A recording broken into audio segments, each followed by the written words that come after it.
Umalma si Marian Rivera sa fake news na kinukot pa siya tungkol sa relasyon ng biyanan. Naloka si Marian sa mga lumabas na chika na may sinabi raw siyang kaway-kaway sa mga swerte sa biyanan. Hindi man sweet sa social media pero mabait, concern sa iyo at sa mga bata di sinusulsulan ang mga anak nilang lalaki at mahal ka rin na parang totoong anak niya. Kung tutusin, wala namang masama sa mensahe na proud pa nga siya dahil bongga ang relasyon niya sa kanyang biyanan.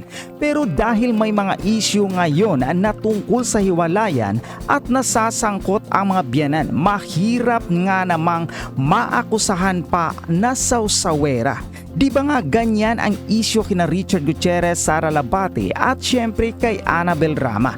At yun nga agad-agad na nilinaw ni Marian na wala siyang ganyang mensahe at wala siyang pinatatamaan.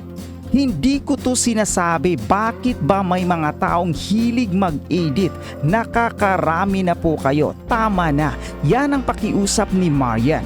Kung hindi ka sanay sa fake news, madali ka talagang maniniwala. Imagine, base sa post na yun ni Marian sa kanyang Instagram story, umabot na sa 10.7 million views ang mensahe.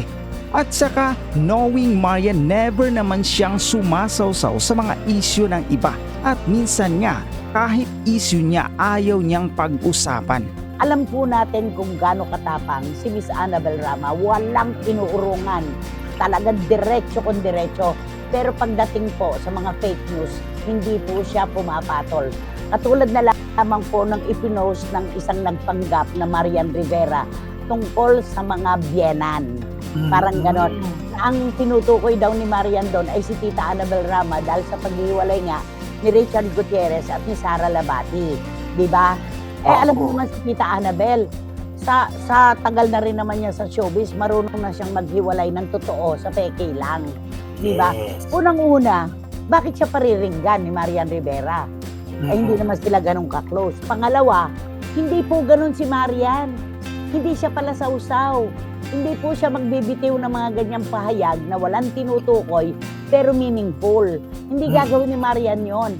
At sa istorya nila ni Ding Dong Dantes, wala tayong narinig na anumang si Marian ay walang nega. Oo. Kaya sabi ni Tita Annabel, ay nako, hindi ko yan papatulan. Ala akong panahon para sa mga fake news. Tama! Kaya dapat yung mga patol pati sa fake news, medyo mag-ano na. Ang papatulan lang ni Tita Annabel, yung kapag kailangan ninyang magsalita para ipagtanggol ang kanyang mga anak. Yun lang yun. Diba? Yes. Huwag mong sasaktan ang kanyang mga anak. Dahil ako nilalarawan ko siya bilang kapapanganak na tigre. Huwag mong gagalawin ang kanyang mga inakay at makikita mo ang ayaw mong makita sa mundong ito. Yun lang. Diba? Kay Marian, hindi totoo yan. Kawawa naman si Marian, ano? Niliwanag agad-agad ni Marian at yung peking post natanggal na rin. Kasi talaga siguro... I-report siya eh. At saka maganda yung sinabi ni Marian, pwede ba dumarami na kayo, itigil na. Tama na. Uso po talaga ang mga fake news, ang mga fake na mga impostor. Sabi nga ni Miss Nags, mga impostor. Nagpapanggap na sila yung tao kahit hindi naman. Mga impostor. Bakit hindi kayo gumawa ng sarili nyong pangalan at content tapos ipagmalaki ninyo? Hindi yung ganyan, ang nakalarawan sa inyo, ballpen. Di ba?